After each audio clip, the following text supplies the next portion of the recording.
Welcome back to my channel. मैं सुजाता जौहरी आप लोगों का अपने यूट्यूब चैनल पर स्वागत करती हूं। तो जो लोग मेरे चैनल में नए होंगे मेरे चैनल को लाइक कर लीजिएगा, सब्सक्राइब कर लीजिएगा एवं बेल आइकन बटन को प्रेस कर लीजिएगा ताकि मेरा नोटिफिकेशन आप लोगों तक सबसे पहले पहुंच सके। तो आइए आज हम लोग बात करते हैं कार्तिक स्नान के बारे में। तो कार्तिक स्नान देखिए, जैसे कि हमें स्नान कार्तिक के महीने में हमें कार्तिक माह के क्या क्या नियम होते हैं, तो स्नान हमें कैसे करना है और स्नान हमें कब और कितने बजे तक कर लेना चाहिए, पूजा हमें कैसे करना चाहिए, शाम का दीपक हमें कब जलाना चाहिए। तो कार्तिक माह में बहुत से नियम को अपनाते हुए हमें कार्तिक स्नान करना होता है। तो जो लोग नियम को अपनाने पाएंगे वो लोग कार्तिक स्नान जरूर से करिएगा। और साल 2025 में कार्तिक के महीने कब से शुरुआत होती है, तो कार्तिक का महीना 7 अक्टूबर से शुरू हो रहा है जो कि 5 नवंबर को समाप्त होगा। तो जो लोग भी स्नान करेंगे कार्तिक का वो लोग 7 अक्टूबर से स्नान शुरू कर देंगे। पूर्णिमा के दिन से, शरद पूर्णिमा के दिन से हमें स्नान को शुरू कर देना है।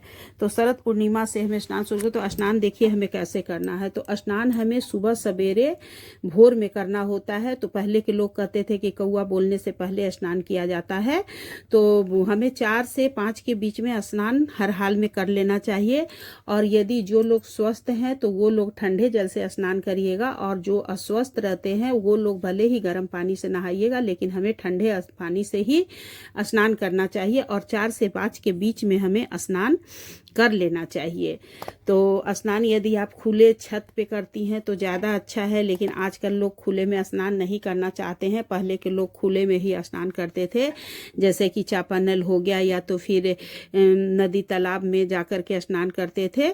तो आजकल तो लोग अपने सुविधा से स्नान करते हैं। तो जो लोग जैसे भी करते होंगे बस स्नान कर लेना हमें ज़रूरी है, तो इसलिए हम लोग स्नान कर लेते हैं।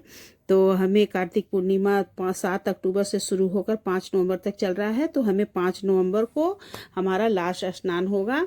तो हमें सुबह 4 से 5 के बीच में स्नान कर लेना है।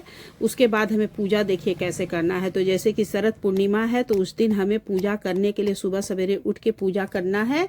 और हमें उस दिन एक तुलसी का पौधा गमले में लगा करके और हमें रख लेना है। और उसके बाद से हमें प्रतिदिन स्नान करने के बाद उसी तुलसी के पौधे को हमें जल देना है और उनकी पूजा करना है। यदि आपके घर में लड्डू गोपाल जी हैं तो आप उन्हें भी वहाँ रख करके पूजा करिएगा, नहीं तो शालिग्राम भगवान होंगे तो आप उनको भी तुलसी जी के नीचे रख दीजिएगा कार्तिक महीने भर, और उनके साथ ही तुलसी जी की पूजा अब प्रतिदिन किया करिएगा।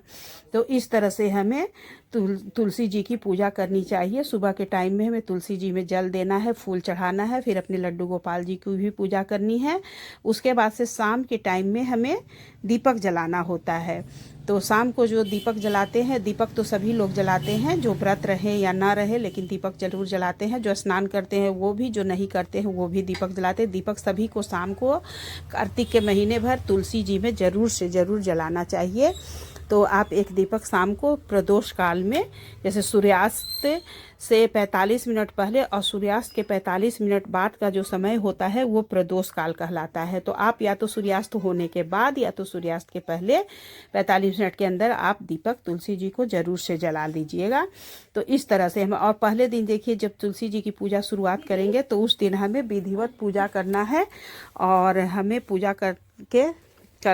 करना है। के महीने में देखिए दीपदान करने से दीपदान हमें पूरी श्रद्धा के साथ करना चाहिए। दीपदान करने से इस जन्म और उस जन्म सभी जन्म के पाप और दोष मिट जाते हैं। इस माह में भगवान विष्णु जी और तुलसी जी की पूजा हमें नित्य प्रति करनी चाहिए। विष्णु भगवान का फोटो है तो उनकी करिए, नहीं है तो आप लड्डू गोपाल की भी करिए। इस तरह से हमें प्रतिदिन पूजा करनी चाहिए। और कार्तिक स्नान यदि करती हैं तो कुछ नियम भी अपनाना है, जैसे कि इस माह में हमें बैगन, प्याज, लहसुन, करेला, मूली ये सब चीज़ जो है उसे हमें नहीं खाना चाहिए। तो कार्तिक माह के स्नान का नियम इस तरह से होता है। तो जो लोग स्नान करते होंगे तो बहुत से नियम अपनाते हुए स्नान करिएगा। और उसके बाद से इसी बीच में जितने भी पर्व आएंगे, दीपावली आएंगे, देवउठनी एकादशी आएगी। देवउठनी एकादशी के दिन हमें तुलसी जी की शादी करनी होती है। तो हम लोग इसी तरह से नियम करते हुए कार्तिक स्नान करते हैं। तो सभी को, यदि आप लोगों को मेरा वीडियो ज़रा सा भी अच्छा लगा होगा तो मेरे वीडियो को लाइक एवं कमेंट कर दीजिएगा।